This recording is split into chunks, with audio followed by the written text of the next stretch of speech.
Hey, this is Mario Ruiz, film journalist, talking to director, writer, James Buzzacco. How are you, man? Doing good. Good to be here, Mario. Great. Well, we're glad to have you here. We really want to know about your film, Awakening. Yes. We heard some things about a previous Q&A that you had. We heard other great things about it. We want to know some more. That's why I'm here. I would love to talk, man. Awesome. So let me ask you this. Awakening. Why Awakening? What is the purpose? Hey, what is your purpose? There's always a multi-purpose around these campaigns. So there's a quarter for me, to fulfill certain production workflows to get better, shooting and directing and doing post-production and, all the hats that we wear in the scope of our workflow. Yes, I want to get better and better and better. Number two, obviously, I have the responsibility of a client to be able to market them effectively and put together a brand campaign that stands out, that could be just this new science fiction, as innovative as the product itself, but aesthetically. Third is obviously my responsibility journalistically to the people, to educate them, to contribute something to, the community in terms of showing them what's, I keep pointing at this thing. It's awesome. But what, regenerative medicine is doing now, and not a lot of people understand it. So it's my kind of, job to get across the new message to them in a different kind of format. Hence, why the effort is so elaborate on this campaign. So where the idea came from, to go from a regular commercial, maybe a 2-3 minute explanation, to turn this into a short film? Yes.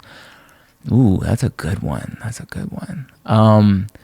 That is purely by just wanting to be revolutionary, and not do things the same as everybody else. There's commercials, not so much in this industry. This industry is so sterile, medical field. When you see a commercial and you see a normal stem cell microscopically, and you see a patient care and some stock photos of a doctor and a patient, treatment, that's the vibe. And so when this client came to me and said, I want to push this into the science fiction, but ground it out in reality. This is a real product. This is now, but give it that, art direction to where it's really shiny and something else is going on here to attract the attention of, the physician, the consumer. And they wanted to be innovative with their cellular product and all their research and development, but they had to be also, very aware of how they were perceived in the public. So I think if you have all this under the hood, and the aesthetics of the vehicle itself is what the current state of marketing is, I don't think that we would have been as effective, if that makes any sense. It had to kind of match the integrity of the innovation of the product itself, and then we took it to this level. I don't even remember what the question was, but I think I led it there somehow. Yes, you did. So let me ask you this. You mentioned that your idea is revolutionary, is making something different. That's right. Okay. So you want to you want to present the product in a different way. Cool. So Thank you. How is this product different? Thank you for bringing me back to that. Okay. So, see, I got lost in that. I got so excited that I forgot. So doing a normal commercial in a really sterile, kind of branded universe already, we've done, and we've been successful with that. We've kind of implemented our cinematic kind of themed, brand campaigns already. And we've been known for that. Like, there's this reputation of how Misty and I of Creative Doorway kind of represent on that level. But we've never had as an elaborate set as something like this, where we get to really create and cast and do custom wardrobes and props and post-production and take it to the level of a cinematic short. Now, the labeling of cinematic short film commercial, and I've done interviews based on this before, but that's when it goes above and beyond product placement. So when a company comes to you and they say, hey, we have a new technology, it's, you know, a cell phone, right? There's a new chip and it's doing crazy things. There's two choices. They can, you know, put the phone in there and somebody uses it as a prop and they're like, damn, that's a cool phone. And then the difference between a commercial based on that product is it is the catalyst to the entire blueprint of the script. So it's actually built in, and without that phone technology, the characters don't progress to plot point to plot point. So it's such a pivotal role of whatever that product that the company is offering. So there was only one way that we can really showcase their cellular advancement, and it was doing something on a cinematic scale of like a short movie with the advanced product placement model, you know, in a commercial like this. So yeah. But in this case, the product is the story. Absolutely. Beyond product placement. That's what I was saying. Normally you would stick something in there and someone would see the Ferrari in the scene. That's crazy. I just moved the whole table. And then they would literally, there would be an undercurrent of a sales strategic built into that, like a James Bond thing, right? You would see that car and be like, woo-wee, is that the new BMW? Gotta get that. This is another step beyond that. It's something that's saying, hey, build the script around this, make all the information, make the characters, you know, the hero's quest here is this product, like making its way through its challenges and getting into the hands of the right person to be able to administer this cellular advancement. So yeah, it's our main character, I think. And that's what's awesome. It's a character. So basically the information you present of the product is real information. It is real information. You mean like not science fiction, like the theme of the movie? It wasn't made up. It's the product does something. For sure. This is what it does. Absolutely. So that's huge. I mean, like, I know everything is science fiction looking, but it's 3 years of us communicating with scientists and, you know, technicians that work in these laboratories that create and manufacture this product. So I had to really know the language being spoken by these professionals to be able to convey those components in a script. So I know that there's a whole scientific and medical community that will scrutinize this film and want to see what's transpiring here. And then they're going to want to know, like, the validity of what we're saying. Is that science fiction? Is that to tomorrow? Is this real? And we didn't want to lose their interest at that point. Like, there's a huge responsibility that we kept them grounded out in, this is really happening. This is a real product. Here's real information. Here's what's happening in your body. And we're not embellishing any of this. We're just aesthetically building the framework of how we see the future, the look of it. But the product itself belongs in that casing to me. It deserves to be in a different brand environment rather than just like the doctor handing a new vial over with the product. So this film is going to be watched by a lot of people, not just, I guess, the medical community. I'm hoping, yeah. So the goal, the goal of that was initially we wanted to develop something that spoke to the physician. All we can do, FDA regulated, to keep things safe in this market is they want you to, you know, go direct to physician. There's no consumer market. You can't just sell to random, you know, Randy and Joe Blow just because they want to have a barrier there for the safety of the product. It's not approved. So Big Pharma's not involved. It really doesn't have a platform yet. So it's kind of the wild, wild west, right? So journalistically, I said, hey, there's a gray area here, right? So we can still speak all the, you know, foundational ingredients to the physician, but we can then, like I said, with this like amplified, exponentially crazy like theme that we're developing, the general audience can learn what this is. We all need to know what cellular therapy is doing in our body, exosome-based language happening within us, and why that's, you know, more advanced than pills and procedures, and right. So I think that was our, you know, our duty, you know, as journalistic people, filmmakers. So does the product ends? Where does the story begins? Where does your art takes the product to? Yes, that's great. So there isn't a threshold there. I think it's just a hybrid of all that. I think, like I said, the marketing person, the storyteller, the journalistic responsibility is all combined in this offering. So, you know, for me creatively as a creator, there's, you know, a splash of that paintbrush in there. Boom, I hit it. And then there was another responsibility to my client. We have to make money. We have to kind of like persevere in a very competitive market. So I splash my paintbrush on that one.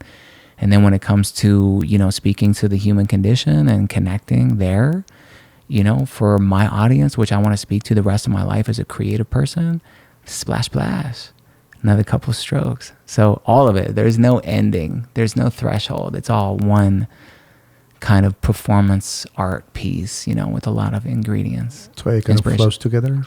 Absolutely. There you go. I could have just said that. It all flows together.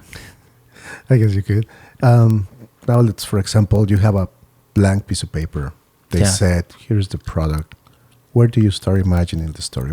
How do you come to the inspiration that now take you from that piece of paper to awakening? That's a great question. Like storyboarding and getting all involved, and from where it began, the inspiration. Maybe you saw something, you dreamt something, or that's a cool you spin. heard a story. Where did it all come from? Well, I mean, when you have to listen to these scientists, like, you know, for this product, exosome is speaking a language in your body, right? Cellular language is, you know, communicating either a sickness or something good in your body, and it's traveling, right? So being this, like, you know, kid trapped in a 40-year-old body, I'm always seeing science fiction and this, like, how do I tell the story differently? How do I kind of translate on a level that's like makes me want to know this, you know? But when a scientist speaks to you, ooh, that's a whole different, you know, ensemble of characters, because they don't communicate on that level. That's not their thing. And God bless them, you know, and they have to be very analytical and very, you know, like, you know, their foundation is different. So when you get to bring life into that, that was the spark for me, is hearing the story, hearing that he had a vision of wanting to make it more future-esque, right? And giving it this backstory and working on the aesthetics and, you know, what do people look like? What do they wear? How do they, you know, function in a laboratory? What does that laboratory look like? What is the perception from the public looking into this company? Those are all the checklist things that you do when you're branding a company. You want to make sure that you kind of fit them correctly with, right? So that's the true inspiration for me, was hearing that the product was just so out there. And then I started just to kind of blueprint, storyboard the looks, the feels, what the characters would be. And then the script just kind of writes itself. Once you know what you want to convey, then you say, hey, how do I make this interesting? You know, who is my audience? So you hire a lead, which is the doctor, you know. And to me, I don't think that there's this, like I said, the awakened consciousness in a lot of the physicians out there. So I wanted to put one that was more, you know, willing to be absorbed into a new culture of treatment, you know, the regenerative medicine industry. So that character is him walking into this new world of treatment offerings and what are the potentials of this, and being like in wonder, like some Jurassic Park. John Hammond. Hey, and then the scientist character helps lead. He helps be kind of like, you know, the tour guy. Absolutely. And the product is the hero of this show. So these guys are just helping me progress through the plot points. Wow, that sounds really great. So how do you inspire your character to do what you want? Because you have seen this product, like you said, for years. Yeah. You already know what it is. You are excited of what it is. True. You believe in the product. How do you inspire your characters, your actors, how do you make them understand what you have seen all this time, and you have such a short time to tell them? That's awesome. Working with the cast, that's tough. So auditions, they don't know how deep down the rabbit hole this goes, right?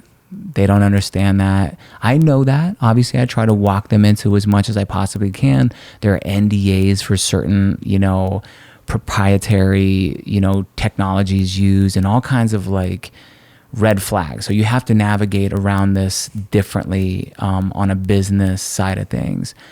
But as they immerse themselves, thank God actors can do that.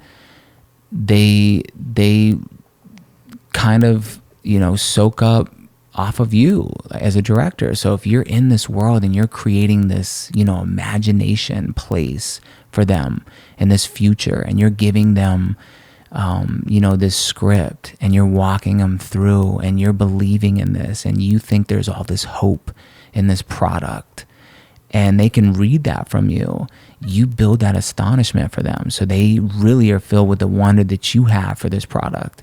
They're fueled by you as a director.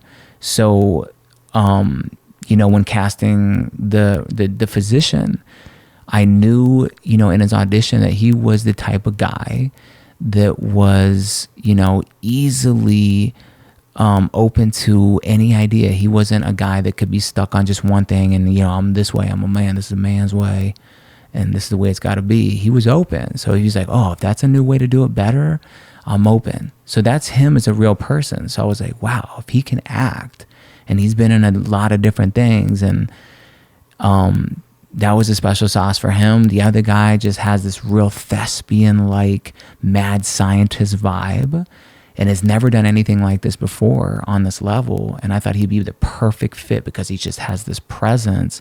And I just gave him the inspiration, the knowledge through the script, and you kind of just, educate them to the product as you go along. It's cool for them because they're discovering it in real time through the script with you, and so they're kind of into it. It's really cool. Do they understand what they were reading, or you had to explain it to them? You definitely do. Not a lot of people, and like you said, like I've been doing this for the last 3 years with research and development, working with these people. I assume that people know like the complexities of this now, like, which is such a crazy thing. But when I talk about it and some of the vocabulary that I use, some people are like, what now? Like, what's going on? What is this? Is this some kind of thing in your body? But again, it's just this feeling too. Like if I'm really excited, maybe they don't even want to go deep down the rabbit hole, but they just feed off of you. There's so much that I can do for these guys, but they were really interested in hearing how it worked. And when I explained, because there's not a lot they can see when they have to hold the clipboard up and there's CGI, and I'm saying there's a cellular invasion here and one is speaking a language to another cell. They just look at you, maybe. They do. They're going to give you the eyes like, okay, and they're trying their hardest to understand what 3D, actions are happening. But they did well, man. I'm proud of them. Because it sounds like the product does amazing things, and then you have to explain it to an audience. And sometimes I look at a commercial and I'm thinking after 10 seconds, what was the product? What was it about? And I have no idea what it is. So how do you keep the story for someone like me that is not a scientist to be engaged with the rest of the story? Strategically from act 1 to 2 to 3 for us, right? That's awesome that you're intuitive like that, because like audience, like attention span is everything when you factor in how to build a story correctly. You have to factor that in, because now people watch and they're like, okay, if there's not a lot of like ninja kicks, I'm out, right? So you have to have some ninja kicks. But so this one starts off very mysterious, so you don't really reveal a lot. The product is there, you tease it, and then you go into this thing where he's learning that there's this crisis in healthcare. He gets a secret invitation, right? And it says, do you really want to heal your patients, right? So it brings him into this intrigue and mystery. So as he's walking around in wonder, the audience is walking around in wonder. It's not, scientific yet. So in Act 1, it's all this discovery. He gets there, he meets these people, it's this environment, you establish these characters, and then Act 3, then you go super hard once you've kind of like put enough breadcrumbs in there to, you know, to follow. Yeah, they have to eat and nourish themselves. Like, yes, like the invitation, like you said. For sure. So that's the way I wrote it. If it was me, what would draw me in as a physician if I was wanting to absorb a new culture of healing potentials? So I was like, okay, it's got to be interesting, man. It can't be just like a guy calling you up and be like, you know, hey, man, I got something new at the office. Come down. Right? It had to be different and unique. And it's very futuristic. Like I said, there's, you know, intelligent home systems where there's this narrative speaking to the doctor, and he has set, you know, algorithms that help him build his daily mantras. And it's crazy working with these, you know, ingredients, but all to build, like you said, all to keep someone's interest. You got to go above and beyond. It can't be a linear path. It has to be a puzzle put together, and you have to give someone exercise to do that. You naturally want to do that as a viewer. You want to put it together, and you want it to be like something that's challenging for you. So as you learn about this product, it's not like spoon-fed, like here's how it works, it's going to heal your thing. It's so the way that our scientist does it. If I can, like, I know I'm like hyping myself up, but he's amazing. It's cool. But yeah, so it was strategic in how we went from Act 1 of being kind of not as scientific to 2 to slowly, you know, implementing things, and then 3, like getting down on CGI and showing people what's up. So you tell us in the end, this product does these wonderful things. Yes. Are you worried that maybe in the end people are thinking, oh my God, this is a miracle drug? Or even something that we all need and want? Do you feel that you are creating hope for people? Oh, I would hope to think so. Like that's awesome. That is great to think like that. That kind of goes into you know, treatments that, you know, and I remember like placebo tests, right? Someone would take the placebo and believe so greatly in a product and its healing potentials that it would have the same effect as the actual, you know, medication, right? So someone's mental, and even through meditation, if you like believe so deeply in something and you're doing kind of like a mantra type of situation, that you can heal as well. So that's awesome, because as we went to great lengths to build vitality around this brand, around this company, around the story, hopefully, like you said, there were traces of life like that to where people watch us and they're like, this is astonishing. So not only is the treatment, you know, amazing for the body, and the cellular innovation is doing great things, but the belief alone in something that's beyond just your typical pills and procedures, and to believe in that, that's like double, you know. Well, that's what we all want. We all want hope. That's why we sometimes watch these films that it's all fantasy, and we totally many times have said to ourselves or to somebody else, hey, I wish I lived there. I wish things were like that. But now you all have a film of life, how it really is. That's a great perspective. Yes. So there's that double punch. So you get an uppercut from the real science. You get an cut from the other side saying, here's a new way to educate. And now you know a little bit more about cellular therapy and what this is doing in your body. And wow. So yes, it sounds like I'm doing my job correctly. So this is cellular therapy, basically. Totally. At a different level, I'm thinking. I don't know anything really about the product. Where cellular therapy is right now, yes. So there are different levels of offerings. So you can, from umbilical cord derived stem cells, from bone marrow, there's all different sources. How you process them in a manufacturing, you know, CGMP facility, and how you go about the protocols to be able to extract product and to make a cocktail of proteins that can then go into the body and know exactly what to fix and those are, you know, selected from the soup of all the nutrients from umbilical cord blood. Like, there is a lot of, you know, inventiveness there. There is the future in the process of extraction, and that's it. That's everything. So it's deep down, but there's a lot of companies that don't really know how to implement the protocols to really take it to the next level. So we're hoping that we pair the aesthetics, like, again, the brand, to walk someone through the door, so then they could discover all the scientific, you know, information about the product. And we've done the relay at that point to walk them in. And then now that we've built their intrigue, then they get educated and they get to know what's going on. Oh, wow, that sounds really amazing. I want to touch base on something. You just mentioned your wife earlier in the interview. Yes. You mentioned that she forms part of your team. Yes.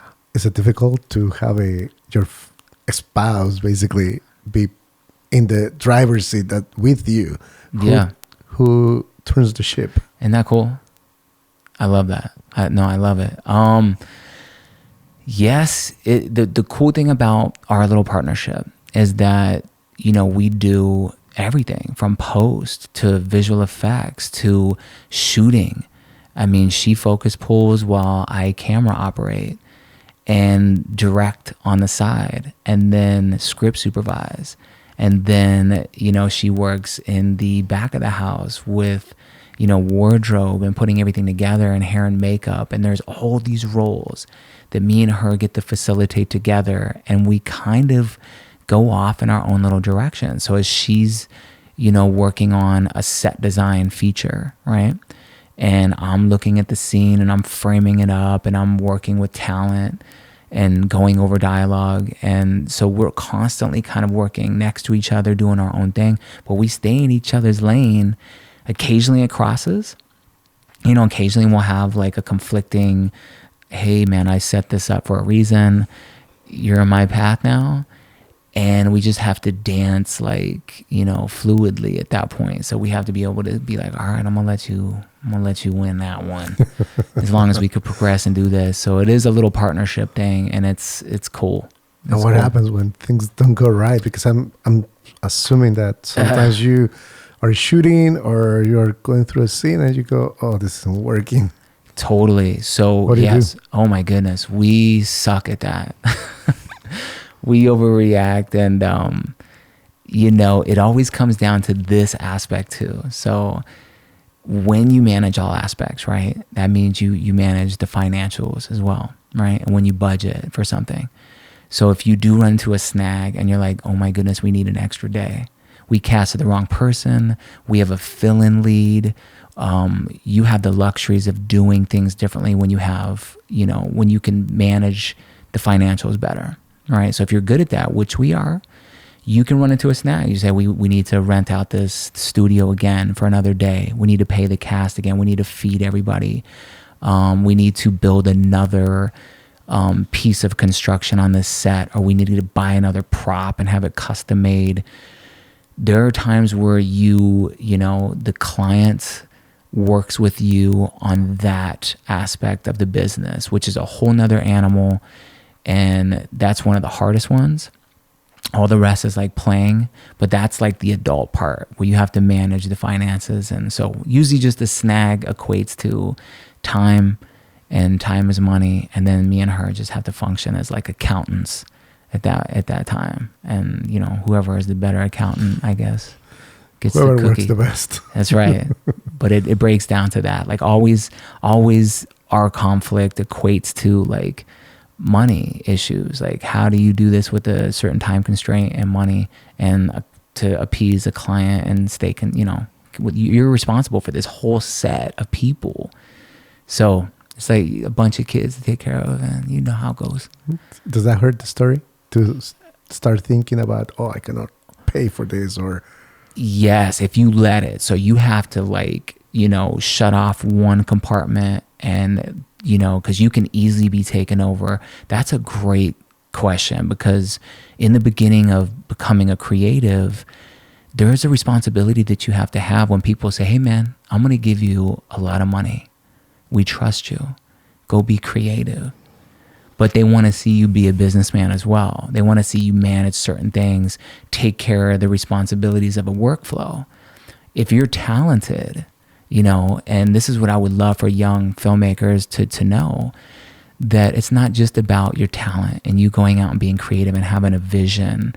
You have to manage a business when on set. Like, there are a lot of working parts to this machine. So, yeah, that's essential that you learn that part, to have the experience to get thicker skin. So when you get snagged up and it gets technical, that your creative guy doesn't get stifled inside that kid, because that could diminish quick, because then that kid gets nervous. Oh my God, I got to be an adult really fast and handle all these things. And then he doesn't want to come out to play anymore. So you have to know how to be like, let me handle this and get my grown up right, and then come back and be your little Peter Pan and create again and have that thick skin to where someone can even be a critic and be like, yo, I don't know, this kid knows what he's doing. He's hip hop. And then you got to brush it off and be like, yeah, baby, like, that's my own thing. And so, did you criticize your own work as you are doing it? Yeah, I'm the worst. I think all creatives do that. I think you never feel like you're done in post with special effects. Like, I could go like a year creating like a hologram with, pixels that are like dispersing, and what are the half-life of those pixels, and then what are the, other components of that particular effect. And I could take a year, and then I get a call being like, hey man, how are things looking? And I'll be like, oh man, we gotta we gotta get off the hologram thing. So yeah, what was the question? Do you feel you are your own critic? Oh, yes. So of course. But again, there's this how you manage after you beat yourself up, right? And how serious you get on everything. You have to learn that, the work is never finished. Every artist says that, the work is never finished. Just enjoy the process, enjoy the moment, and let the true kind of soul of your creator come out and do the best that you can. And then you slowly build this tolerance for beating yourself up and the whole bit, because you want to do that. You want that, just like you want fear. You want to be able to sharpen up against something. If you're just too lackadaisical and you never do that, and you never scrutinize yourself, then I don't think that you can truly grow and want more and evolve. And, so yes, I'm the worst critic, but again, I'm learning how to be mature about it and use it to my advantage for sure, instead of being negative and pessimistic. You just mentioned that the work is never finished, but we're expecting you're going to finish this one. So Totally. When can we expect I guess the commercial is going to be first before the product release? Yes. So this is going to be something that they screen, that they're going to have private parties in.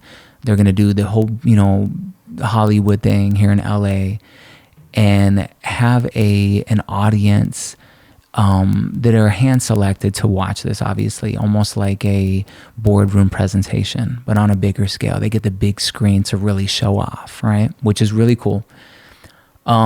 That teases things, right? So then the whole lineup of products that they want to showcase are still brands to associate with those that we have to finish. So we don't want to just trickle out this exosome product. We want everything to come out. So they want it to be March, where everything hits international markets, domestic. And in there, they get to have their little private viewings of the cinematic short film. But yeah, the whole lineup comes out in March. So we have some time until then, to really go crazy. Because if they do, and this is my thought, if there is an awesome reaction from this, right? And people are saying, hey, who is Elysium Biologics? Who's the manufacturer? Who's the research and development company that is doing this? And there's not proper and adequate information circulating the net and out there already for them, right? Then you kind of like fire a blank off, because what was that undercurrent really for if you had a strategic intention to kind of lead people to want to know more about the company. And, Right. and we're getting to that part, but this was our experiment, which EXO was first. Then we got some more products coming. On a previous Q&A that we saw earlier, Yep.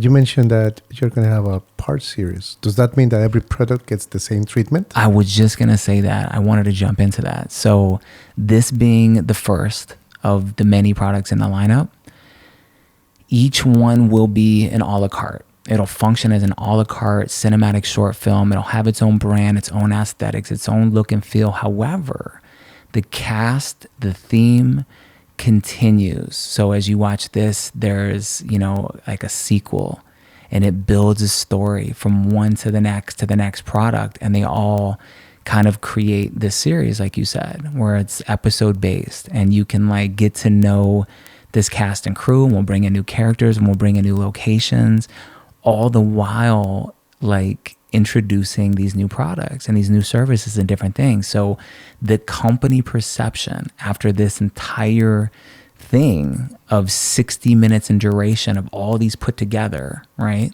And you would never even know if we didn't put the end to this one, if we just let it roll and there were no splices that here's the end, here's some credits.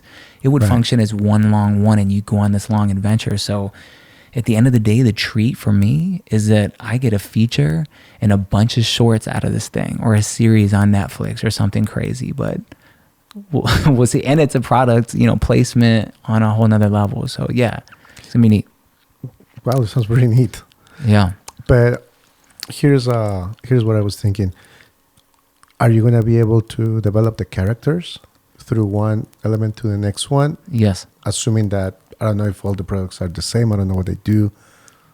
How are you going to approach the different Keeping products? the consistent cast? Yes. Yes. That's the fun of writing these scripts, which you're a writer, right?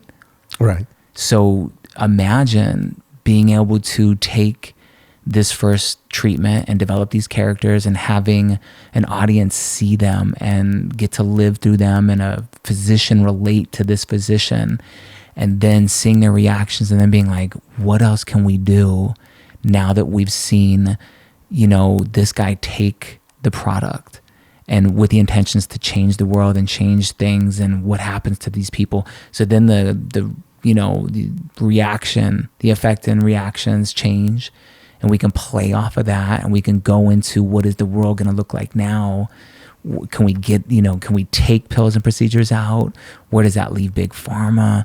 There's so many potential possibilities here that can create some serious ripples once we introduce this product into the script, and then what happens to these characters, and what other characters come in, and what are the challenges there, what happens to people's lives, and what is maybe this utopian life that we can create by the end would be really cool. So these characters, this story is basically going to create some criticism. Are you expecting a big splashback from? Yes, for sure. So it being not approved, right? There's going to be scrutiny.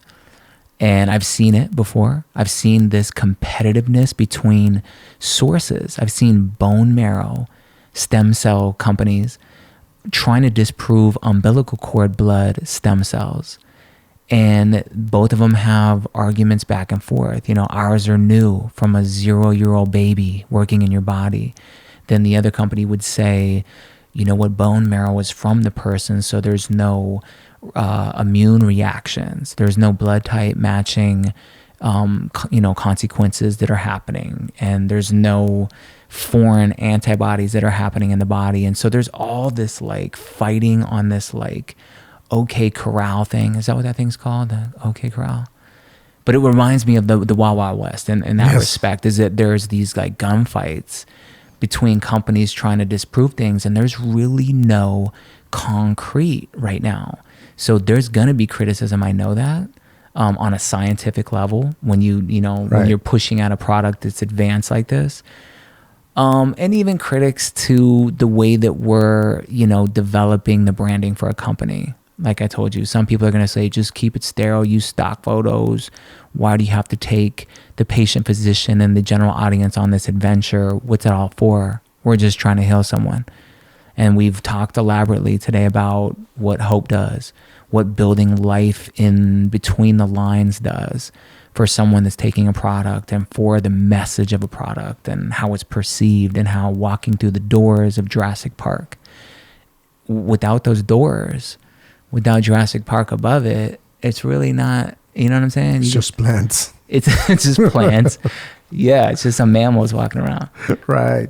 So you have this amazing product, you have this production, but at the beginning, like you mentioned, it's going to be first for doctors or medical personnel. Yep. When will regular people get to see it? When can we see? Now I'm more excited about the story than what the product is, but when regular people get to see it? When does the general audience get to see this particular campaign, or get to see the campaign? Yeah, the campaign. I would say when they officially launch. Obviously, I'll do like a private screening for the cast and crew, and so will the company. They'll do that for their specific little handfuls of like pre-selected people and so forth. Publicly, there's a lot to go into a launch of a company. It has to be done. They're going to be traded. It's a really big thing. There's licenses to get, INDs. There's a lot of protocols that have to happen first. So we don't want to, create all this havoc and throw it out preliminary, which we could. We could create some chaos. And get people being like, what in the world are you doing? Man, okay, this might spike my intentions to do something different with this. But how about some short clips, maybe 30 seconds? Say, totally. Change your life. Coming soon. I don't know. Trailer would be awesome for sure. Once we get some reactions from this, like that would be awesome. It's to sprinkle these little pieces in, or let people just see this thing and want more. And then because now I want more. Right? I want to see it. Me too. Again, right now I'm actually hyped up. So we might do let's put this out and get some reactions and get a buzz going, and then be able to kind of steer them where they need to steer by March of 2020. That's like the goal.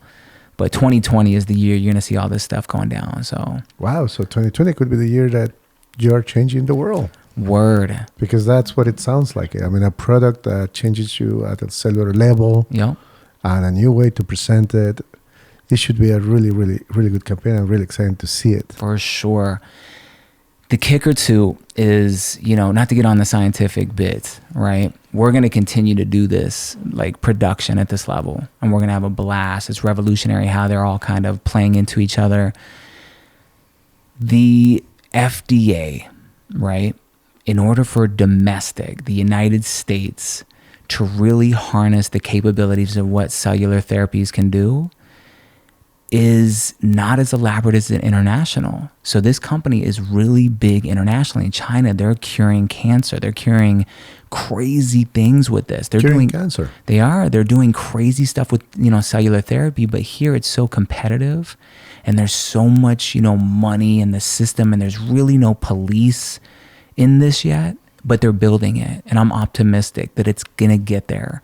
So this company is going to be at the forefront of, as soon as they say, hey, green light, cellular, offerings are now ready to be kind of a new over-the-counter situation, or, the treatments are, available in that respect. Wish. Hey, but it requires a lot of policing and a lot of law systems and a lot of, regulatory stuff to like really be implemented. And I think that this company, and being as transparent that we are with what we're doing with the branding and everything, that we're educating and we're keeping things kind of on the, here's our blueprint to what we're doing. So maybe we'll help advance getting there first. And that's always been the intention of not only me, but the company itself, is to get this stuff approved and to be the one that kind of leads and pioneers, on that level for sure. Wow, it's very impressive. Well, thank you for your time, James. Thanks for coming in and talking to us about it. We hope to see you with your productions too. For sure. And maybe see you back so we can dissect the short film For sure. next time around. And you're writing, so we might have to get you on a writing project for Creative Doorway so we can get you really involved in the process of maybe the sequel to Awakening and the new, the pure MSC stem cell line. We'll get you involved. Wow, that sounds really good. You down? It's actually very interesting. I'm totally down for that. This sounds like an amazing ride you just started. Right on, man. Thank you. It's good to be here with you, Mario. Thank you.